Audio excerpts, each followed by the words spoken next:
Gracias a todos. Realmente los quiero muchísimo y estoy muy feliz que hayan venido, estoy muy feliz de verlos, hay tantas caras conocidas por años. Y es cierto que este libro que han presentado con tanta generosidad todos tan distinguidos académicos, quiero agradecer a las comunidades campesinas y amazónicas y afroperuanas que creyeron en nuestro proyecto en el año 2001-2002, cuando empezamos con la CONAPA, simplemente porque no había un sitio donde reunirnos y donde compartir ideas. Y es por esto que este libro está dedicado a tres fuerzas espirituales que han cambiado el sentido de mi vida. Está dedicado a los campesinos e indígenas de Urcos y Ocongate, a los ayllus de la nación Quero.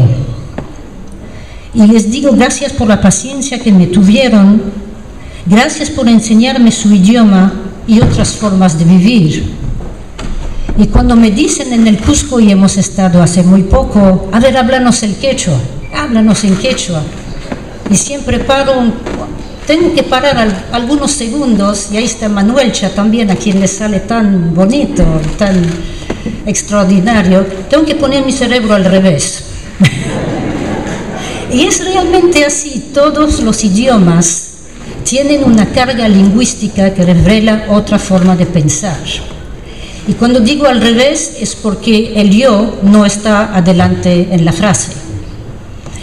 El hecho de que el yo personal no esté adelante y no dirige el principio de la frase es algo extremadamente importante.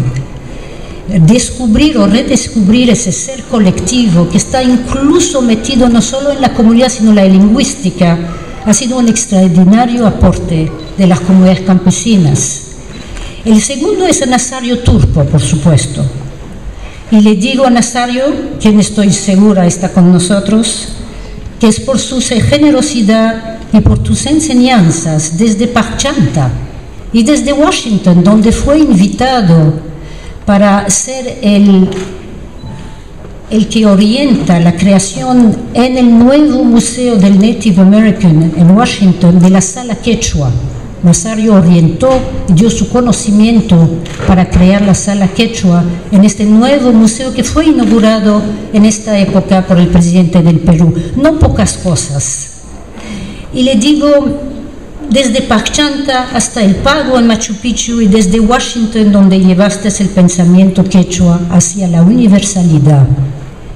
Y por esto, presidente Carlos Mesa, es cierto que hay en el libro una unidad temporal entre el pasado, el presente y el futuro. Están unidos. Sabemos más o menos de dónde venimos. Creo que no sabemos muy bien todavía. Todos los días descubrimos cosas, no solo en Huari y en Chavín, pero todos los días descubrimos cosas que nos acercan más a nuestra identidad. El futuro es todavía mucho más incierto y por eso la unión de estos tiempos, y que discutimos en la CONAPA, qué somos, qué identidad tenemos, qué significa ser indígena. ¿Qué significa ser indígena en tiempos de globalización? Esta lucha es una lucha ahora que se está dando a nivel global, no hay duda de ello. Esta lucha por el reconocimiento de la diversidad, de la aceptación de nuestras identidades comunes, se da mucho más allá del Perú, mucho más allá del mundo andino y de América Latina. Y yo creo que esto es su belleza. Creo también que esto es el motor de su fuerza nueva y que muchas cosas hoy día nos van a permitir avanzar un poquito, porque hemos avanzado muy lentamente desde los 500 años. Y es cierto que siempre regresamos a esto desde los 500 años. Hace 500 años que estoy esperando. Este libro es un libro en realidad híbrido. Es el producto de una fusión. Como casi todas las cosas que hacemos en este país, único que es el Perú. Si bien es andino, es de América Latina, el Perú tiene una cierta esencia única, inédita, que me ha fascinado siempre. No he querido que este libro sea solamente académico. Tiene muchos conceptos que se están discutiendo, por ejemplo, el constructivismo, por ejemplo, las identidades que nosotros como seres humanos, donde sea que estemos, estamos siempre reconstruyendo. Nosotros construimos lo que queremos ser y nuestras propias identidades. Esto es así. Y he agarrado de la parte personal, del mundo académico y de las vivencias que hemos tenido en el terreno, porque a mí me ha encantado vivir en las comunidades indígenas, literalmente, redescubrir el ser humano en otras formas. Lejos están los tiempos cuando los antropólogos hablábamos del otro. Y es cierto, ¿quién es el otro? El otro es el que ha venido de Europa con barcos, o el otro es el que ha estado acá, pero que también migró miles de años anteriormente. ¿Quién es el otro en esta sociedad? ¿Por qué hablamos todavía de otra edad? Esto es una gran incógnita. Y les quiero asegurar que también, si bien este libro es crítico y analiza muchísimos conceptos de los cuales nos tenemos que deshacer, su principal objetivo es contribuir con la construcción de una sociedad democrática mejor, sostenible a largo plazo e incluyente. Esto es en realidad la razón principal por la cual lo he escrito. Y quisiera, si me permiten, leer unas frases. Si queremos dejar un país justo, solidario, estable y pacificado para nuestras futuras generaciones, los peruanos no podemos desconocer ni aceptar la realidad en que nuestros compatriotas son excluidos social, política y económicamente. Necesitamos construir todos juntos un nuevo pacto social para refundar las bases históricas del país. El bicentenario nos da la posibilidad de corregir uno de los más grandes errores cometidos durante la fundación de la República del Perú, que ha sido excluir a las poblaciones indígenas del mapa ciudadano, que es lo que llamo el Perú profundo e invisible. Debo enfatizar acá que el propósito fundamental de este libro es contribuir con la consolidación de la gobernabilidad democrática. Para lograrlo debemos crear una justicia redistributiva en la cual los pueblos indígenas perciban los beneficios del crecimiento económico, así como las ventajas de un sistema político en donde todos podamos participar plenamente, independientemente de nuestras identidades étnicas. Esto es el propósito de este libro, que recorre por casi 400 páginas, y en esto resalto que el propósito también es hacer recomendaciones de políticas públicas, que es un término que en inglés es extremadamente específico, political policies. Las políticas públicas están incluidas en este libro y tiene su propia sección. Al final, tiene una sección que está orientada ministerio por ministerio, empezando por el Congreso de la República. Señores congresistas, a quien agradezco por su presencia hoy día, háganos políticas públicas que nos permitan repensar el Perú diferentemente. Sumamente importante. Agradezco en este caso la iniciativa del congresista Modesto Julca sobre la necesaria reestructuración del canon minero. Agradezco su ayuda también por habernos orientado en este capítulo del libro, que es el capítulo 7, que habla de redistribución de las riquezas del Perú. Otro de los temas que abordamos es la naturaleza de nuestro gobierno. Puede haber ahí también, y las aceptaría con mucho gusto, una especie de autocrítica. Un gobierno que es monocultural. Es monocultural, pero somos tan diversos, tan plurales, Y tenemos aquí el ejemplo de un país vecino en construcción, como dijo también el presidente Carlos Mesa. No queremos admitir que somos un país pluricultural, no lo queremos reconocer y sin embargo nuestra vida sería muchísimo más fácil si lo podríamos reconocer. Reconocer la diversidad, la participación y la distribución. Esto es una mesa con 4 patas. El Estado, que no debe renunciar nunca a su rol. Yo sé que cuando uno vive en Estados Unidos y escucha todas las discusiones, y nos ha tocado escuchar las discusiones durante las elecciones del actual presidente de Estados Unidos, hay mucha discusión sobre el rol del Estado. El Estado solo está ahí para recibir impuestos, no hace nada, es un ente corruptor, en fin. Yo creo en el rol del Estado como arbitrio, como el que pone las reglas del juego. Y como dicen muchísimos pueblos indígenas al ser consultados o al haber sido entrevistados, no nos oponemos al crecimiento económico, al contrario, no nos oponemos a que se trabaje en términos extractivos, pero háganlo sin daño, háganlo sin botarlos de nuestras tierras, háganlo sin contaminar la Pachamama. La tecnología existe hoy día. Claro que es un poco más costoso, claro que las ganancias serán un poquito menores, pero es absolutamente urgente. Triste es aquel que solo ve su ganancia inmediata, triste y pobre en virtudes.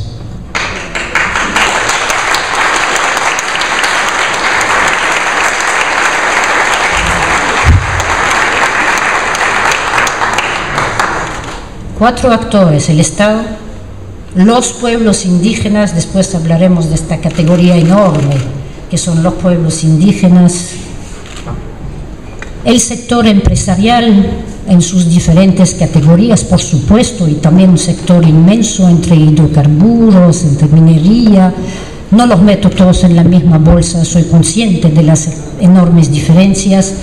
Y la sociedad civil en su conjunto, estamos nosotros, este libro es para nosotros todos, indígenas y no indígenas, afroperuanos y no afroperuanos. Nuestro DNA es prácticamente el mismo.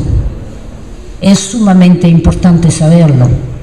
Las diferencias que pensamos que existen más por nuestras formas de adaptación al medio ambiente que cualquier otra cosa. Tenemos un ADN compartido que es casi el mismo. Así que no nos hagamos grandes ideas de que somos diferentes, porque no lo somos. Lo que sí me interesó muchísimo comentar también es la formación hoy día del tema de la identidad indígena y sus cambios. Esa categoría inmensa que se llamaba antes, entre comillas, los indios, que de los indios pasó a ser indígena, que de indígena pasó el del Perú a ser campesina por una buena voluntad, yo sé que estaba bien intencionada por parte del presidente Velasco, y que hoy día es también otra cosa, campesino indígena. Una identidad que ni siquiera lingüísticamente está bien fijada. No tenemos, como tiene Bolivia por lo menos, el autorreconocimiento y la capacidad de decir que soy. Eres indio, eres indígena, la población en su general no ve la diferencia. Me permito leer otra vez unas cuantas líneas. Este imaginario colonial de antaño, que hemos hablado muchísimo aquí con nuestro magíster, se está escondiendo. Fausto, muchas gracias por nuestras discusiones. No solo invisibiliza los aportes de los indígenas y los presenta como poblaciones que dificultan o ponen en riesgo el desarrollo del país. El imaginario colonial también imagina a los indígenas como un grupo homogéneo y estático en el tiempo. De ahí que pueden ser imaginados por distintos actores sociales del sector empresarial, gubernamental y la ciudadanía en general como poblaciones ancladas en los albores del tiempo, que necesariamente irán desapareciendo como producto de la globalización. Estos eran unas teorías que se desarrollaban en las ciencias sociales y en antropología antaño. La globalización borrará todas nuestras identidades. Ya no habrán esas poblaciones antiguas que vivían de la pesca, de la caza, que no saben usar computadoras. ¿Cómo que no saben usar computadoras? Bueno, pero la globalización no supone, y no ha sido, el fin de los indígenas. Implica más bien un proceso de dinamización, difusión y reapropiación de identidades. Y esto como antropóloga lo encuentro fascinante. La capacidad de resistencia, resiliencia, como se dice en inglés, resilience, que debo realmente de felicitar a los pueblos indígenas por esta capacidad, esa fortaleza de resistir, adaptarse y acompañar todos los movimientos históricos. Las tecnologías de la información y la influencia de organismos internacionales en los estados nacionales en materia de políticas de derechos indígenas juegan un papel importante en este proceso. Sin embargo, la vigencia del imaginario colonial se interpone como un obstáculo.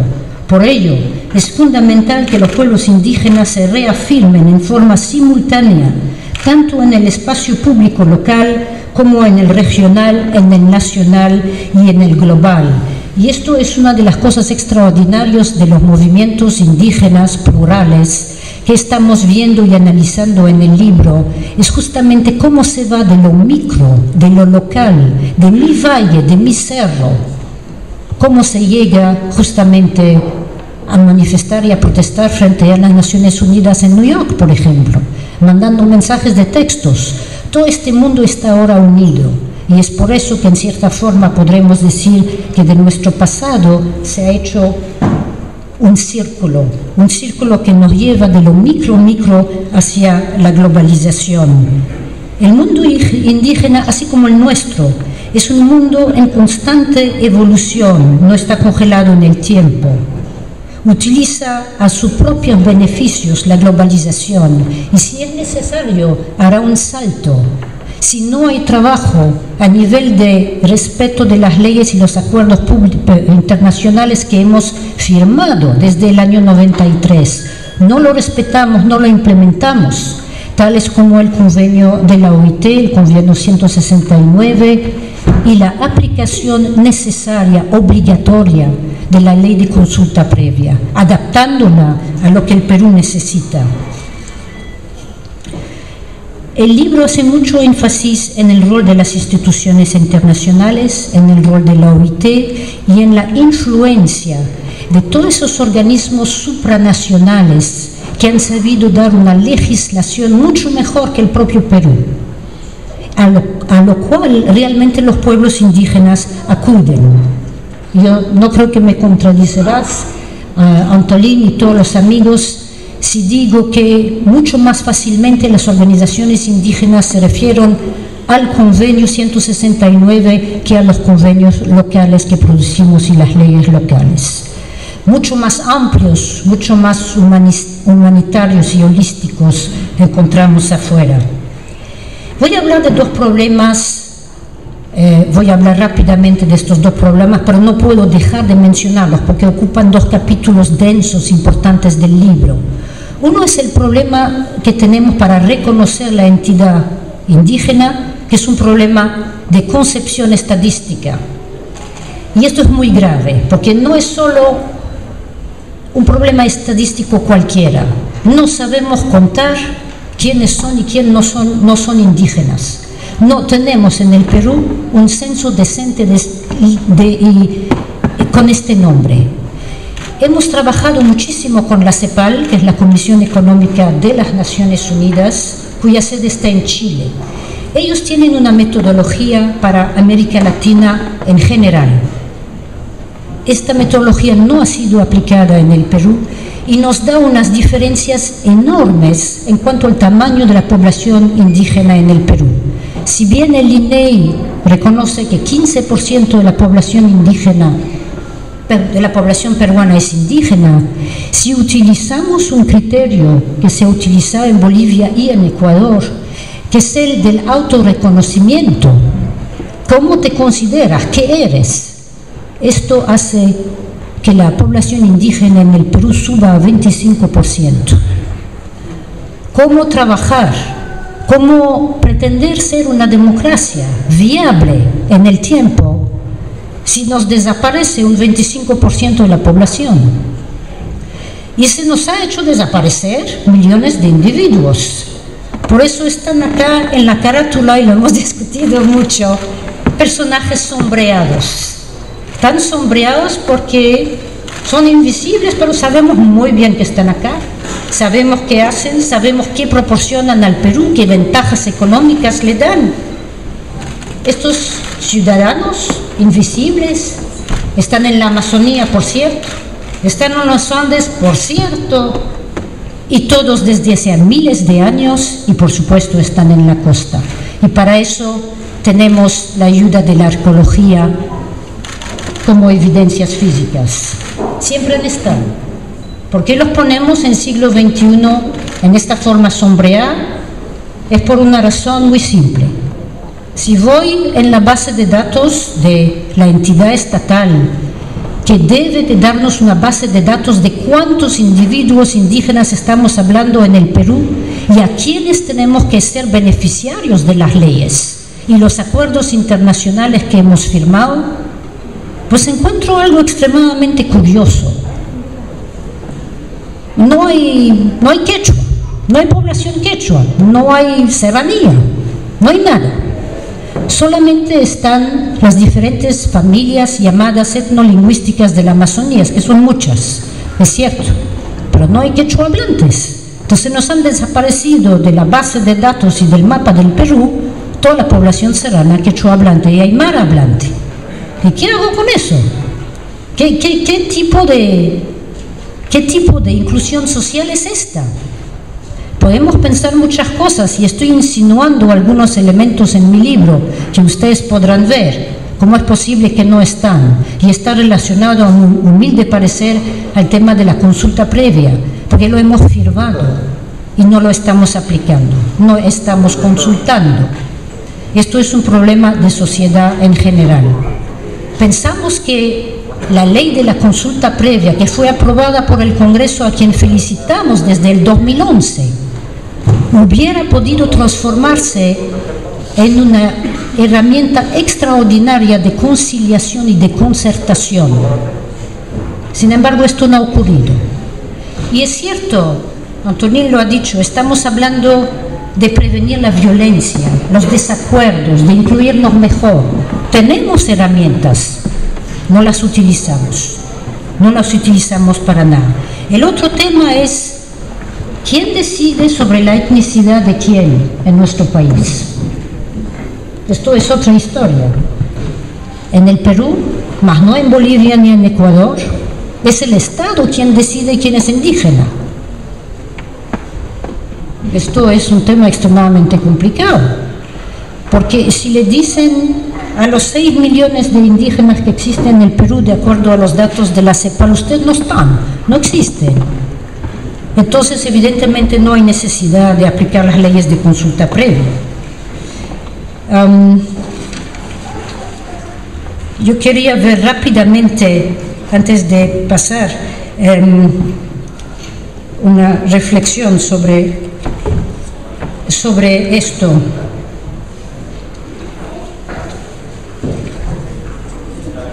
De acuerdo con el análisis de la CEPAL, basado en el censo del 2007, en el Perú existen, en grosso modo, 6.5 millones de ciudadanos indígenas, cifra que podría elevarse hoy debido al crecimiento demográfico y el subregistro censal.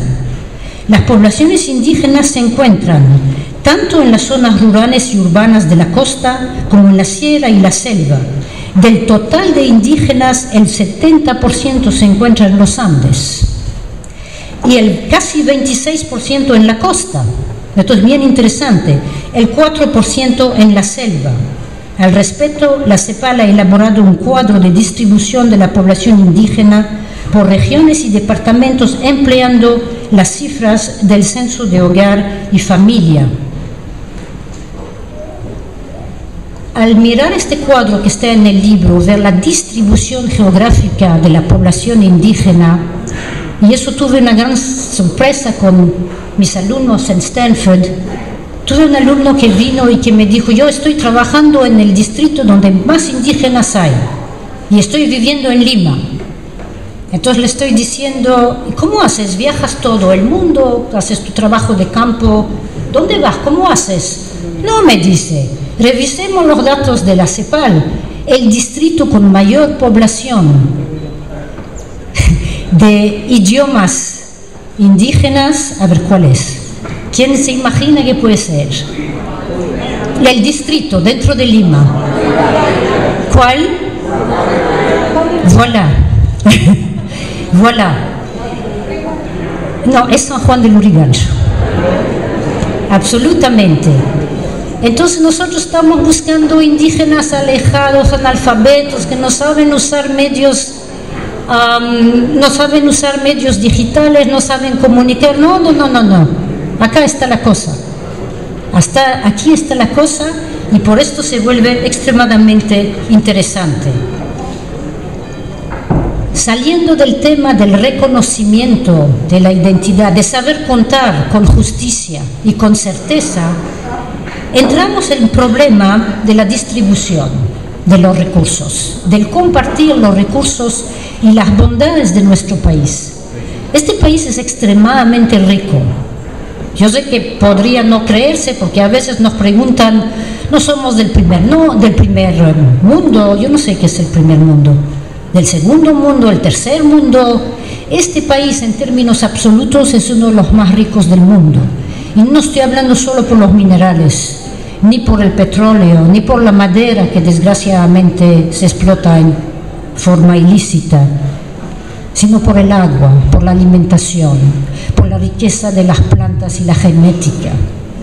Por todo eso somos uno de los países más ricos del mundo, y no podemos permitir que la explotación lleve a una extinción de todo este mundo.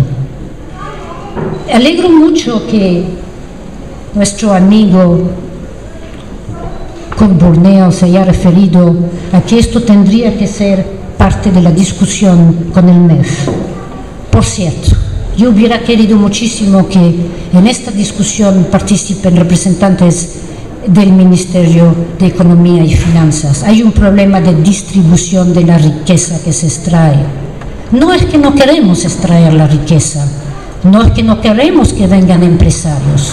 Queremos tecnología nueva y limpia, no queremos la contaminación, queremos dejar la Pachamama intacta, pero queremos que estos recursos vayan para el bien y el sostenimiento de las comunidades. Por eso el último capítulo del libro está sugiriendo una total reestructuración, una reingeniería, tal como lo dijo muy bien Antolín, de cómo se distribuye el canon en nuestro país.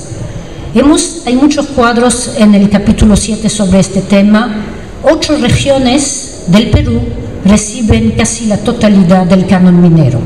Nos hemos basado solo sobre el ejemplo del canon minero porque es el más importante, pero obviamente hay como 6 otros tipos de canon.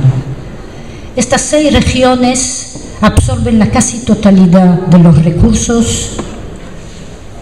Esto hace que otras regiones no reciben prácticamente nada. Un departamento como Amazonas no recibe nada.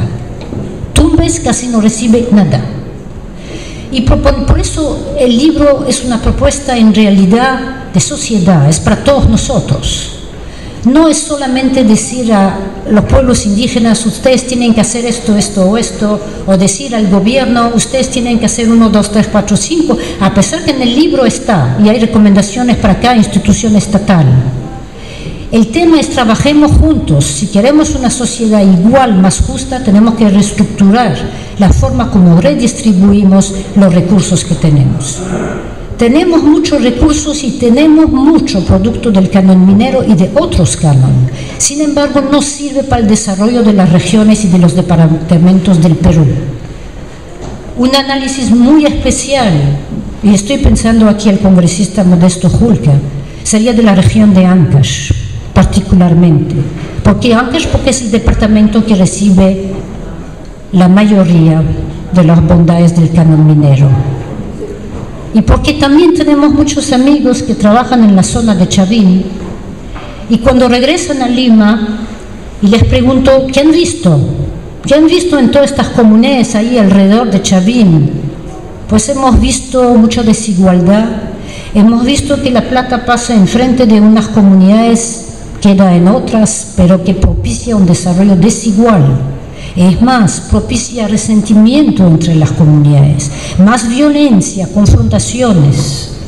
Y es por eso que estamos examinando en el libro la posibilidad de hacer un fondo que vaya directamente para el uso de las comunidades rurales, indígenas o no indígenas, pueblos, centros poblados, por ejemplo, menores o mayores.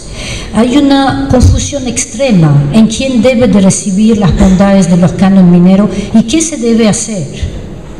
Esa confusión extrema puede ser remediada con muchas cosas que estamos proponiendo: capacitación, el saber manejar proyectos de desarrollo, saber hacer auditoría de los fondos y tener unos fondos a paridad con varios actores. Eso está detallado en el libro. La idea central es crear un país más justo, más equitativo, que se beneficia de todas las bondades que tiene nuestro país. Y finalmente, a vísperas de que el Perú va a recibir la visita de miles de visitantes sobre el tema del cambio climático. Quiero dedicarme un poquito a las últimas líneas de la conclusión, porque una de las principales razones de este libro, aparte de remediar a las injusticias que ocurren en nuestra sociedad, y que estoy segura que con mucha buena voluntad podremos remediar todos juntos, el tema es en realidad un tema de humanidad, y va en esta forma: hoy no es tarde. Los avances a nivel global y nacional en materia de pueblos indígenas deben ser aprovechados. Es nuestro turno y momento de actuar a favor de los pueblos indígenas, con los indígenas, con el Estado y con las industrias. La apuesta de ellos por la democracia y la gobernabilidad en el Perú nos invita a todos a hacer lo mismo. Juntos podemos.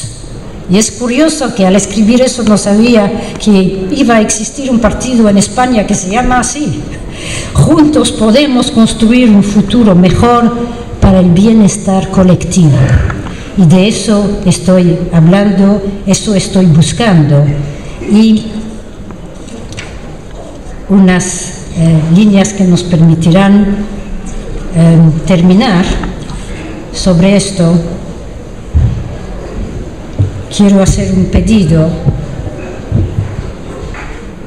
Eso de ser chiquito es complicado, pero esta conciencia de haber renacido en un mundo posible, mejor, más justo, más primordial, es la que inspira este libro. Estamos todavía a tiempo para marcar una diferencia, pero este tiempo es ahora y se nos está agotando. No hagamos del tiempo que nos toque a vivir un mundo de oportunidades perdidas, de indiferencia hacia las riquezas espirituales y los conocimientos de los pueblos indígenas. No seamos testigos mudos del desamparo de nuestros apus, de la sequía de nuestros ríos, de la deforestación de nuestros montes. No permitamos que se apaguen las voces de los cantores que celebran las bondades de las cordilleras. No dejemos de reconocer que somos parte de un solo cordón umbilical que nos une a los pueblos indígenas a nuestra Pachamama y sus riquezas naturales, culturales y espirituales. Y es en nombre de todo esto que les agradezco mucho por habernos escuchado y les invito a leer el libro y posteriormente a volver a discutirlo dentro de un contexto de políticas públicas y a poner el hombro todos nosotros. Muchísimas gracias.